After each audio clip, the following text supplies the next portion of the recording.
The year was 2097. Earth was no longer the serene blue marble celebrated in ancient poetry and archived digital images. It was a ruin, a scorched skeleton draped in dust, corrosion, and the toxic vapors of boiling oceans. 2 decades had passed since the Great Collapse, the definitive moment when anthropogenic climate change breached the critical point of no return. The atmosphere had become a volatile, suffocating blanket, and the oceans, once teeming with life, now churned with acidic foam. Human civilization clung to existence within the dome cities, gigantic self-sustaining geodesic structures erected across the least affected equatorial zones. Within these domes, life was rigidly managed. Air filtration was paramount, water was rigorously recycled, and agriculture was entirely dependent on AI-controlled vertical farms. Outside, life in the scorch was a death sentence. The temperature frequently soared past 140 degrees Fahrenheit, and the skies offered no rain, only corrosive acid storms that pitted metal and poisoned the already barren soil. The global population, once soaring past 10 billion, had been brutally reduced to approximately 400 million, a number that continued its relentless decline. Inside the domes, resources dwindled daily, fueling a simmering conflict between the privileged elites at the dome's apex and the struggling lower strata. Survival demanded a single, desperate strategy: exodus. In the pristine, silent upper tiers of the Neo-London Dome sat Dr. Ethan Kyle. At 45, the lines of chronic sleep deprivation traced deep shadows beneath his intense, focused eyes, and silver strands mixed aggressively with his dark hair. Kyle was a polymath, a geneticist, an astrophysicist, and, most crucially, the director of Project Gaia 2.0. He often stared at his reflection, wondering if he was humanity's last guardian or merely the keeper of a rapidly expiring clock.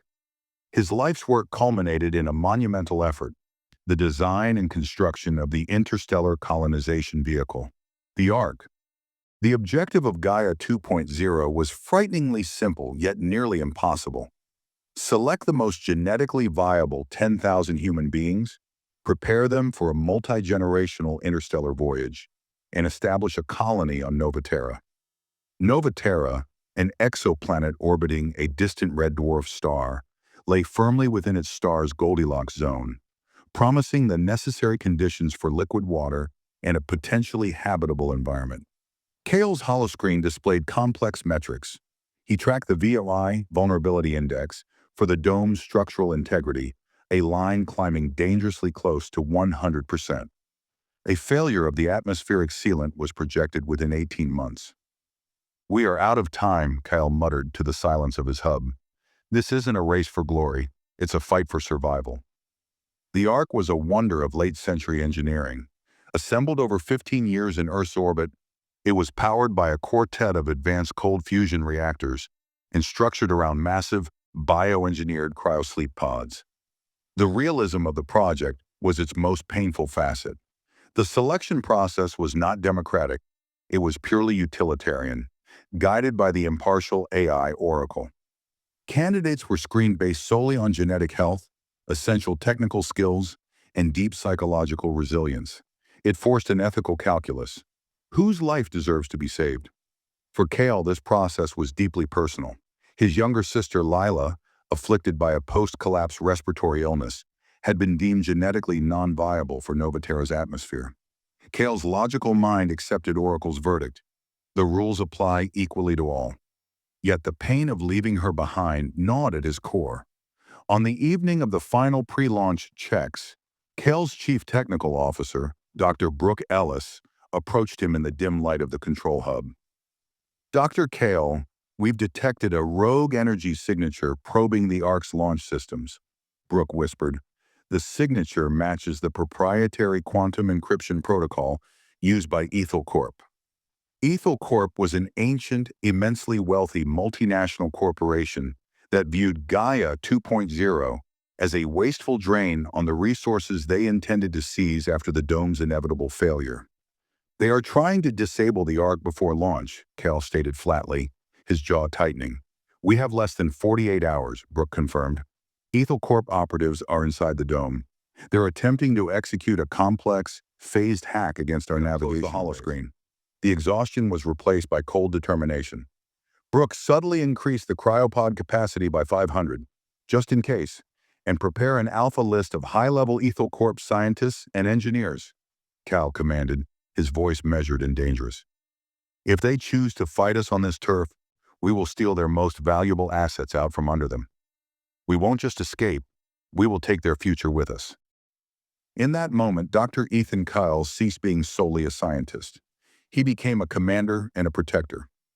The next morning, emergency curfew was declared across the dome. Kyle sat alone in his office, his personal terminal open to Lila's genetic profile. The system offered him a final chance, a command override that could place her on the final selection list, bypassing Oracle's rejection. He stared at the screen, tears welling up in his eyes. He knew a successful future could not afford sentimental exceptions. With a shaking hand, he closed the file, deleting the temptation forever. "Lila, I'm not abandoning you to this dying planet," he whispered, pressing his forehead against the cool glass of the terminal. "I'm leaving you as part of the sacrifice that defines the new beginning. Your life and the lives of those left behind will purchase their future." The countdown clock, T-minus 42 hours. The stage was set. The fate of humanity was balanced between a desperate science-driven exodus and the treacherous greed of those determined to own. Our simulation will now delve into the psychological trials of the colonists and the immediate aftermath of the sabotage, maintaining the continuous novel flow, American character names, and the 1,000 to 1,200 word count. The clock inside Neo-London Dome's control hub now displayed a stark reality. T-minus 36 hours. Dr. Ethan Kale felt the weight of that ticking number in every muscle. He had just secured the saboteur, Marcus Thorne, but the damage was already done. The most critical and controversial phase of Project Gaia 2.0, the final selection, was technically complete, but its integrity was compromised. 10,000 people had been chosen, not for their wealth or influence, but for their genetic diversity and essential skill matrix, ESM, the genetic seeds of a new civilization. The selection process was managed by the ruthless impartiality of the Aeon I, Oracle, a system Ethan had programmed to prioritize the survival of the species over individual sentiment. He knew that outside his privileged sector, thousands of rejected citizens, including his sister Lila, now viewed the Ark as a stolen birthright, fueling the very resentment Ethel Corp exploited. The chosen 10,000 were already gathered in the specialized sector of the dome, known as the Seed Vault. Before entering the massive cryosleep pods, they had to undergo one final mandatory step, the deep cognitive reality simulation. This wasn't merely preparation, it was a 10-year accelerated psychological pressure test. Each colonist would live a full decade inside a perfect simulated Nova Terra, facing manufactured political strife, environmental disasters, and ethical dilemmas. Only those who maintained their sanity and effectiveness under the simulation's rigorous stress tests would be deemed psychologically fit for the real voyage. It was during this phase that Thorne had struck. Ethan's chief engineer, Dr. Brooke Ellis, approached him, her face grim beneath the harsh, cold light of the control hub. "Dr. Cal, we have confirmed the malware is embedded in the simulation matrix, specifically targeting the leadership cohort," Brooke reported, her voice strained. The leadership cohort consisted of the 50 key personnel, engineers, medical officers, botanists, and security specialists who would be the first to awaken upon arrival at Nova Terra. Their minds were the bedrock of the entire mission. The anomalies suggest an external injection of highly sophisticated neural malware, utilizing quantum tunneling protocols, QTP. It's bouncing through the system's inert layers, like it knows the architecture better than we do. Ethel didn't just want to stop the launch. They wanted to guarantee the colony's failure through internal collapse. Ethan slammed his hand on the console, the sound echoing sharply. Thorne's scream, he remembered. He said the upload was complete. What is the virus designed to do? Brooke pulled up a schematic of the targeted neural pathways. It's not a memory wiper, Ethan. It's far worse. It's designed to introduce pervasive, deep-seated psychological flaws, hyperparanoia, chronic distrust, and self-doubt among the leaders. When they wake up 150 years from now, the first decisions they make will be based on fear, suspicion of one another, and self-sabotage. The colony will fracture within weeks. Ethan immediately ordered a full system purge, but Brooke shook her head, despair written across her face. The QTP signal vanished the second you disconnected Thorn. The malware is encrypted and dormant. A full purge would delay the launch by weeks, maybe months. The dome won't hold that long. The cold scientific logic of the situation was paralyzing. They had defeated the saboteur, but the sabotage itself remained. A psychological time bomb ticking within the minds of the people, meant to save humanity. Inside the simulated world, the leaders were already feeling the effects. Dr. Samuel Sam Hayes, the designated chief medical officer, was experiencing a manufactured epidemic that forced him to commit simulated acts of triage, but the malware layered a chilling, persistent self-doubt. Did you choose the right people to save, Sam? Or did you just save the ones you liked? Amelia Amy Chen, the lead agricultural scientist, faced a simulated blight, but the malware whispered, "The blight is not natural, Amy. One of your team members introduced it. They are trying to starve the colony." These manufactured whispers were becoming indelible memories, corrupting the very foundation of their trust. Ethan stared at the simulation output. He had to choose between two catastrophic options: delay the launch and guarantee the end of the dome's population, or launch on time with a compromised leadership team. His mind raced, pulling from his knowledge of psychology and survival ethics. He saw a third path, one steeped in calculated cruelty. "Brooke, listen carefully," Ethan commanded, his voice gaining the sharp, metallic edge of command. "We are going to initiate an emergency wake-up protocol for only the 50 leaders. We need to pull them out now." Brooke's eyes widened in horror. "Are you insane? Waking them up now means they'll spend the next 150 years conscious in standard stasis pods, fully aware of their compromised mental state. It's absolute psychological torture. They won't have the benefit of cryosleep's deep brain rest." "It's the only way to build trust and fight the fear Thorn planted," Ethan insisted, his eyes hard. "A compromised leader who knows they are compromised is safer than one who thinks they are fine. They must be told exactly what Thorn did. We will utilize the remaining 34 hours to run accelerated, real-world debriefings and psychological counterprogramming. We will turn the virus into a vaccine of self-awareness." He paused, looking at the horrified engineer. "They will be awake, Brooke. They will feel the 150 years go by, minute by agonizing minute. They will have nothing but their thoughts and the knowledge that every colleague beside them is also a potential carrier of distrust. We are condemning them to a conscious journey, but that journey must be their cure. The crucible of solitude and self-reflection is the only way to forge leaders who cannot be psychologically broken on Nova Terra." Brooke swallowed hard, but the undeniable logic of his plan, the cold, utilitarian realism of it, settled over her. "Understood, Commander Kale. Preparing the conscious stasis pods. The leadership cohort is being extracted from the simulation now." As the 50 key individuals were quickly and violently pulled from the pleasant fiction of their simulated new world and placed into the cold, claustrophobic reality of conscious stasis, their confusion and rising panic registered on the monitors. They were awake, aware, and alone, sealed in metal tombs for a century and 32 hours. The dome's internal alarm system flared red, a harsh, unexpected sound that cut through the silence.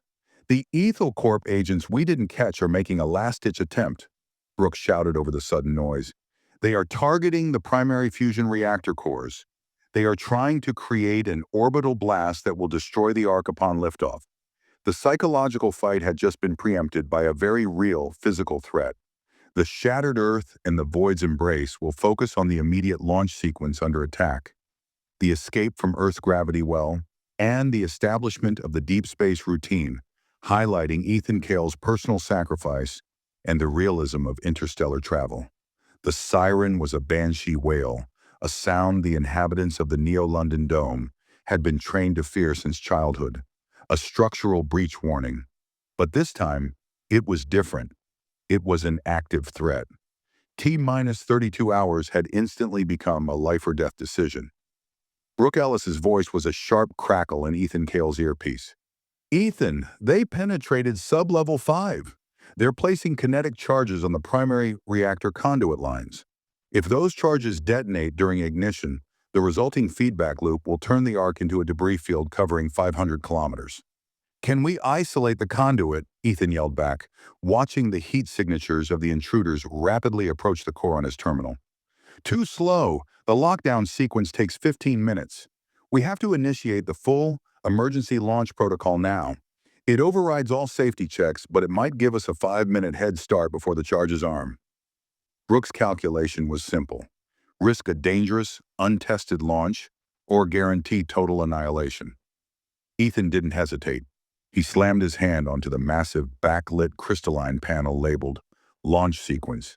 Execute. A chilling, synthesized voice boomed across the control hub and the entire dome. Warning, emergency launch protocol activated. All non-essential personnel seek immediate shelter. Gravity compensators rising. T-minus 5 minutes to ignition. The dome shook violently as the massive hydraulic platforms beneath the Ark's launch pad, hidden beneath the city's central park, began to ascend, tearing through concrete and soil. The next 5 minutes were a blur of organized chaos. Ethan knew EthelCorp would be frantic.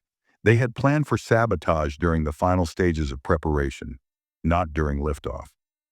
As the massive arc, a kilometers-long cylinder of hardened metal and biomaterials, cleared the roof of the dome, the sky outside, perpetually clouded with dust, briefly parted, revealing the pale, sickly sun. Ethan watched the external feeds. Tiny kinetic blasts detonated where the reactor conduit lines had just been. The Ethel agents had missed the rising launch platform by seconds, their charges detonating harmlessly in the empty space where the Ark's core once sat. We beat the blast, Brooke breathed, relief and exhaustion battling in her voice. But the launch is volatile, Ethan. The trajectory is rough. Hold tight, Ethan instructed. Full power to the fusion drive. We need to hit escape velocity in under 12 minutes. The acceleration was brutal. Even inside the heavily shielded control hub, the G-forces pressed Ethan deep into his seat. The force exceeding 4G was necessary to punch through Earth's thickened, collapsing atmosphere quickly. Through the forward viewport, they watched the dying planet shrink, a swirling brown and gray orb, scarred by superstorms and barren landmasses. Ethan felt a profound, aching silence. His sister Lila was down there, and he was leaving her forever. He had committed the ultimate, necessary act of betrayal for the species. As the Ark cleared the atmosphere and entered the silent vacuum of space, the G-forces finally stabilized. Earth was now a breathtaking, horrifying spectacle, a shimmering, toxic jewel receding into the blackness. The journey had begun. The immediate routine was established. The 9,950 colonists were already sealed in the deep cryosleep pods, their metabolism slowed to almost nothing. But the 50 members of the leadership cohort remained conscious, sealed in their uncomfortable standard stasis chambers. A painful, self-aware sacrifice imposed by Ethan.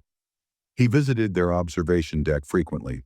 He couldn't speak to them, but he could see their wide, terrified eyes reflected in the glass, fully cognizant of the vast distance and time they faced.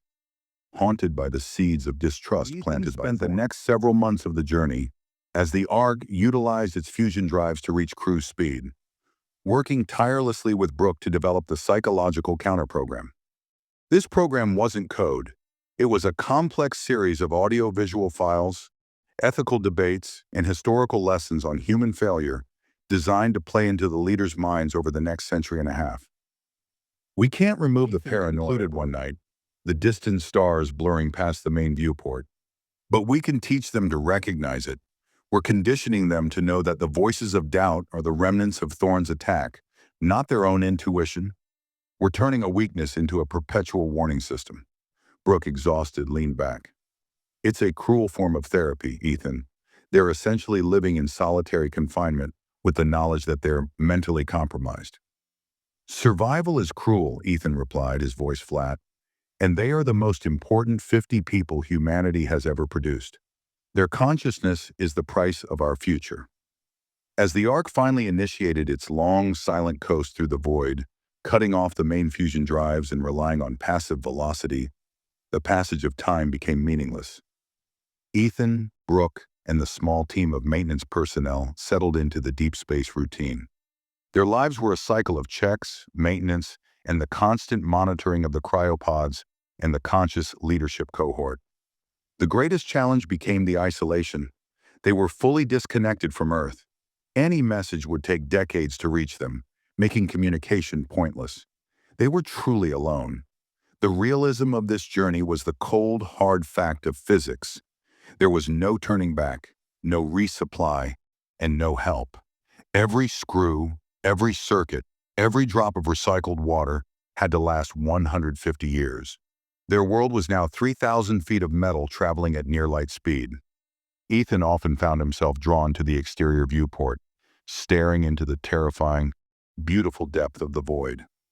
He carried the burden of everyone left behind, every desperate appeal he rejected, and the immense, chilling responsibility of the 10,000 futures he held in stasis. He knew that the biggest threat wasn't space or physics, but the fragility of the human mind, both the conscious and the sleeping, a test they had only just begun. The unforeseen discovery on Terra will focus on the end of the long journey, the rough arrival on the new planet, the immense challenges of establishing the base, and the discovery that introduces a new, existential threat to the colonists. The Ark had existed as a silent, gliding monument to human desperation for 152 years. For Dr. Ethan Cale and Dr. Brooke Ellis, who had rotated through deep sleep cycles, but spent the majority of those decades in staggered shifts, time had become a distorted currency. Ethan was now 62 biologically, but his mind had experienced the equivalent of nearly 100 years of solitude and hyperfocus. The 50 conscious leaders were finally being prepped for full awakening, their 152-year psychological conditioning complete.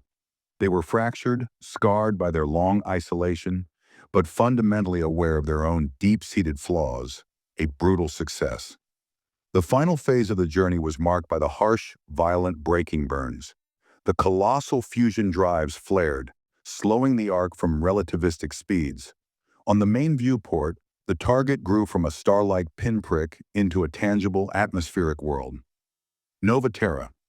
It was beautiful, a jade green and ochre-brown mosaic, swathed in thin, swirling clouds. A stark, blessed contrast to the poison gray of Earth. Oracle confirmed the readings. Breathable atmosphere, liquid water abundant, and a gravity profile within 0.98 g of Earth's. A true home. The landing, however, was far from smooth. The braking maneuvers had been calculated for the atmosphere of a gas giant they used for the final gravity assist, not the surprisingly turbulent jet streams of Terra. The Ark shuddered violently as it slammed through the upper atmosphere, its enormous heat shielding glowing white-hot. Brooke, gripping the controls, fought a losing battle against the planetary winds. "I can't stabilize the yaw, Ethan. We're coming in too hot," she yelled, her knuckles white. Ethan, strapped into the co-pilot seat, watched the altimeter plummet. They were aiming for the predetermined landing zone, a vast, flat, volcanic plain, but they were miles off course. The landing was a catastrophe averted only by sheer size. The Ark didn't land, it skidded. It plowed through miles of dense alien forest, tearing down trees and throwing up massive plumes of ochre soil, before finally grinding to a halt in a valley bordered by jagged, ancient mountains. The main structural integrity held, but the specialized terraforming drone bay was crushed, and the immediate deployment systems were severely damaged. "Report!" Ethan barked, unstrapping himself despite the shaking in his limbs. "Structural integrity at 85%, cryopod stable, but the landing gear is non-functional and the drone bay is gone," Brooke reported, her voice laced with disappointment. "We're isolated. We need manual deployment of the base habitat modules." It's going to take months longer than planned. Within hours, the first 50 colonists, the psychologically scarred leadership cohort, were awake.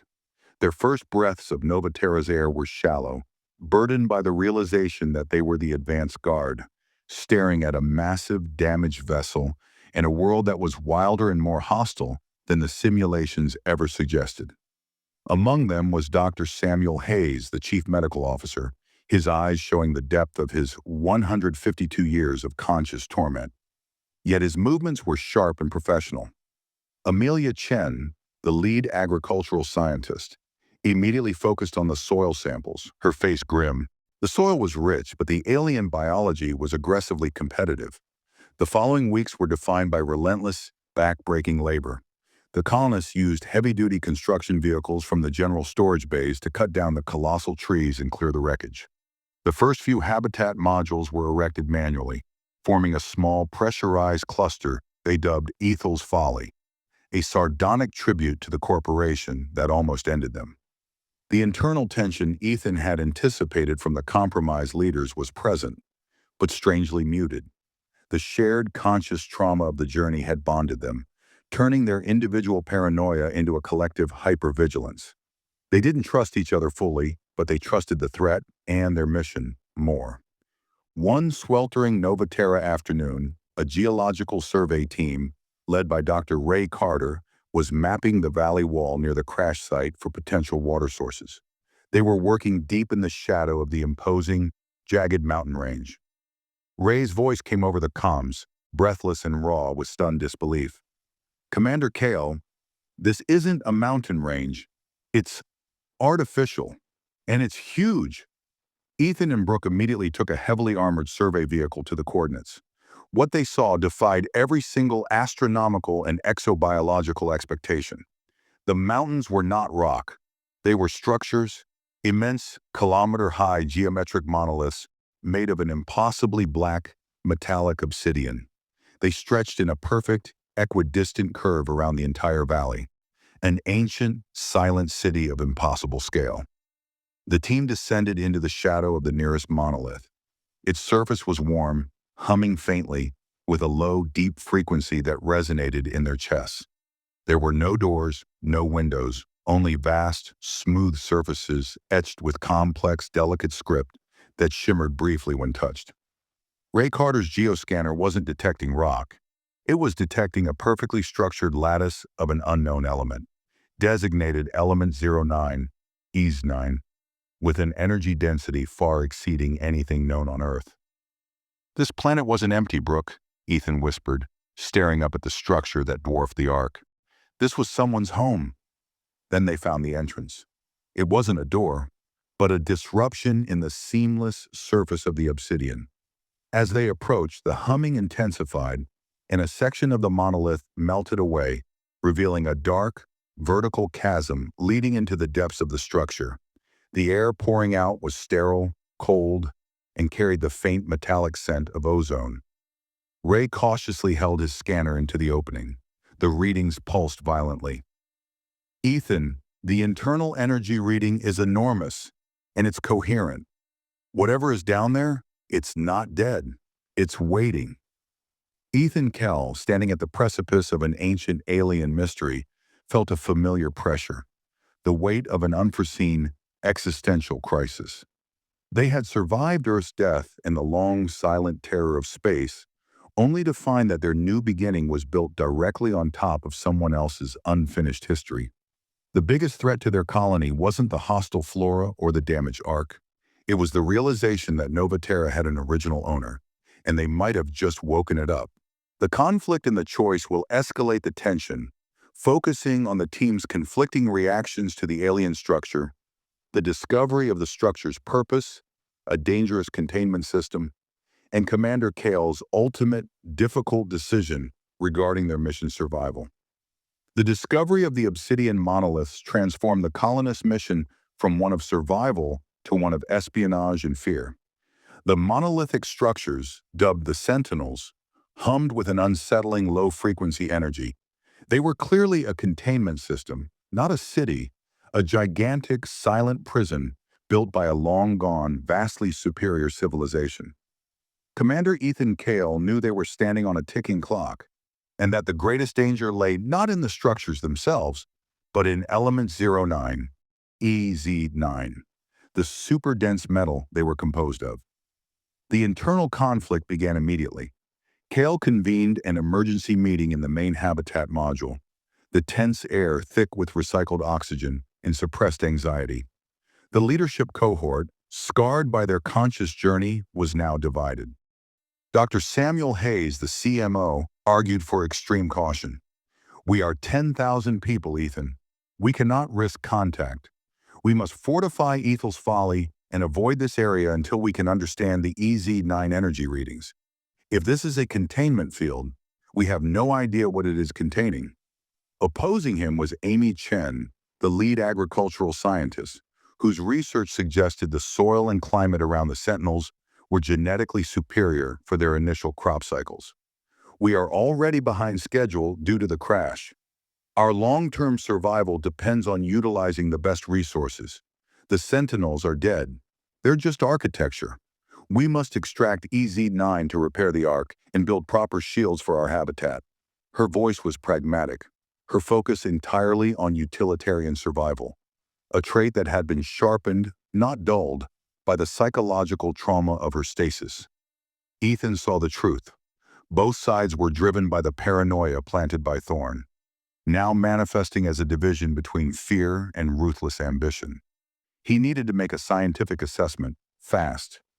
He ordered a small, three-person exploration team, led by Dr. Ray Carter, to enter the vertical chasm, the seamless entrance that had spontaneously appeared in the closest Sentinel. The exploration team was equipped with highly specialized hazard suits and remote surveillance drones. The feed from Ray's helmet camera, projected onto the hub's main screen, was breathtakingly terrifying. Inside the Sentinel was a dizzying maze of geometric corridors and echoing silence. The air was unnaturally cold, and the humming EZ9 created visual distortions. As Ray moved deeper, they discovered the vault, a massive internal chamber where the energy readings spiked into the critical red zone. At the center of the vault was a perfectly preserved organic mass, a gigantic, crystalline spider-like creature suspended in a field of shimmering energy. It was beautiful, ancient, and undeniably alive. "It's not architecture, Ethan," Ray whispered through the static. "It's a cage. And this is what they were containing. The entire Sentinel structure is powered by containing this life form." Suddenly, the shimmering energy field around the creature flickered. A tiny section of the obsidian wall, weakened by a microfracture caused by the Ark's catastrophic landing miles away, began to disintegrate. The energy creature detected the breach. A pulse of raw, unknown energy slammed into Ray's suit, severing the feed. Silence descended upon the control hub. Ray, the geologist, was gone. The incident shattered the false sense of security. The Sentinels were not inert ruins. They were a living prison that the colonists had inadvertently compromised. The stakes were now infinite. The creature inside the vault was attempting to widen the microfracture, feeding on the ambient energy released by the Ark's fusion reactors. The Ark, their only salvation, was now a beacon attracting the ancient prisoner. Ethan Cale was faced with the ultimate conflict and choice. Conflict. The creature, if fully released, would consume the EZ9 power source and likely destroy the entire continent. The only way to permanently seal the Sentinels and restabilize the containment field was to use the powerful, portable, self-sealing explosives, SSEs, designed to mine and break apart planetary materials. Explosives that required a fusion energy source for detonation. Choice. The Ark had 4 main fusion reactor cores.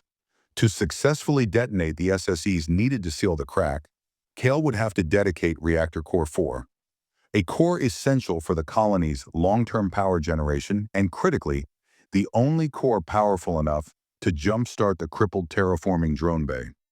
To use Reactor Core 4 for the SSEs meant saving the planet from the contained entity, sacrificing the future of the colony, as they would lose the power needed for advanced terraforming and be forever stuck in the primitive Ethel's Folly habitat with limited power reserves.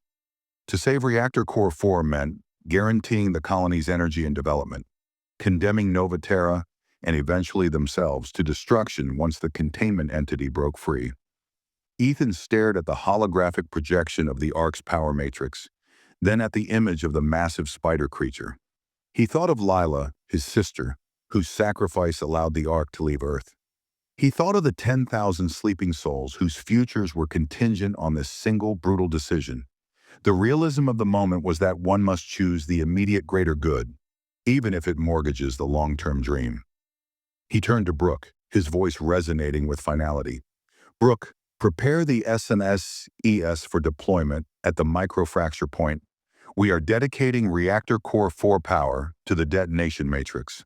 We are saving the world first and worrying about our limited power supply later. Brooke, tears welling up for Ray Carter, nodded slowly. Understood, Commander. We sacrifice the terraforming dream to prevent the planetary nightmare. It's the right choice, but it's going to be a long, dark future. The crew mobilized. The SSES were loaded onto armored vehicles and driven toward the Sentinels. As Ethan prepared the final command, he knew the biggest test of their colonization was not the landing, but the realization that sometimes the true act of settling a new world is ensuring that the old inhabitants remain asleep.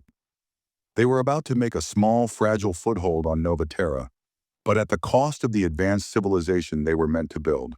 The new beginning will serve as the conclusion, detailing the execution of Ethan Cale's difficult choice, the immediate aftermath for the colony, and the final philosophical statement on humanity's realistic future on Nova Terra. The air above the Sentinel Valley crackled with suppressed energy. Commander Ethan Cale stood outside the main habitat, watching the armored crew vehicles race toward the obsidian monoliths carrying the self-sealing explosives, SSEs.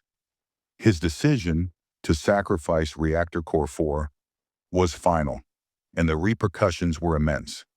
That core represented their capability to generate unlimited clean power, and more importantly, to initiate advanced terraforming processes.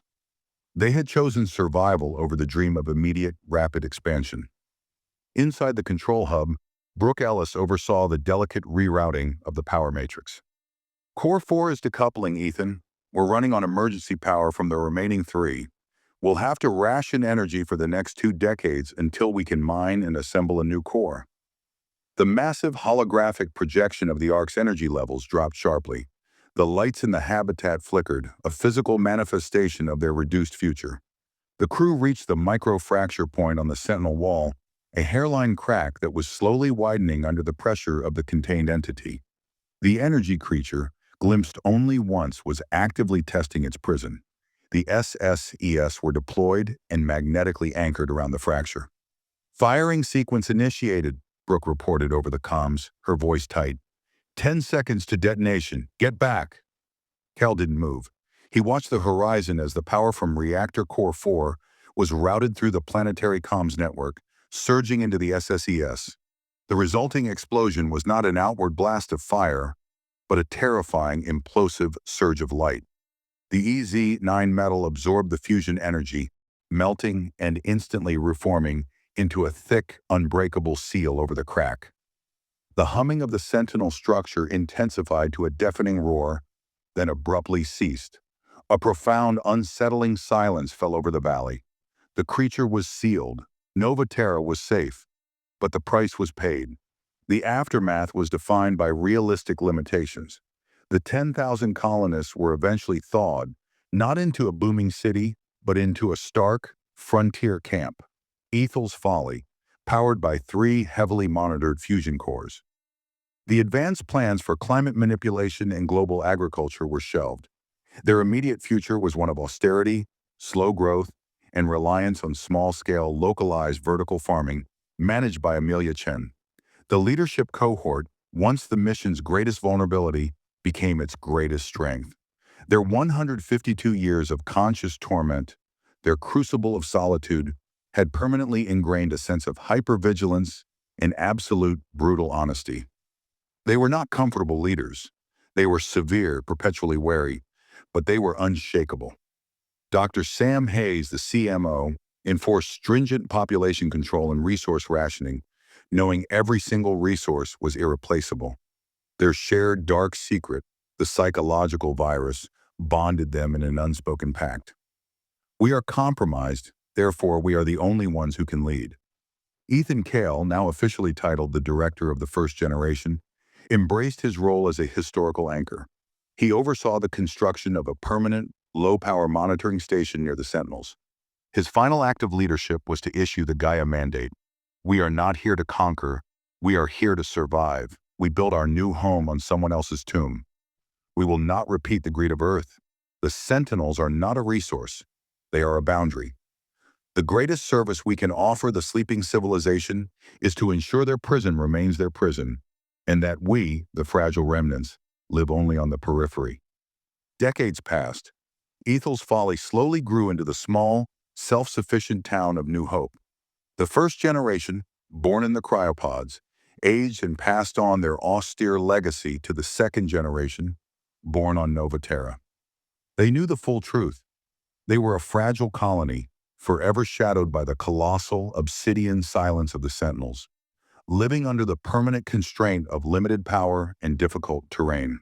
Their existence was a testament to the grim reality that interstellar colonization is not about utopian dreams, but about making the hardest choices to ensure the next day dawns. Ethan Cale died at the age of 88 biologically, 30 years after landing, his body worn out not by illness, but by the relentless weight of command. His last conscious thought as he gazed out at the deep green fields of Nova Terra, fields that would never become the global paradise he once dreamed of, was not of regret, but of acceptance. The new civilization was not grand. It was small, enduring, cautious, and realistic. It was a civilization built on the sacrifice of a fusion core, the silent pain of 50 leaders, and the memory of a dying Earth. It was humanity, scarred but surviving, finally understanding that their only path forward was one of perpetual humility and vigilance, forever bound by the choices made in the shadow of the burning skies.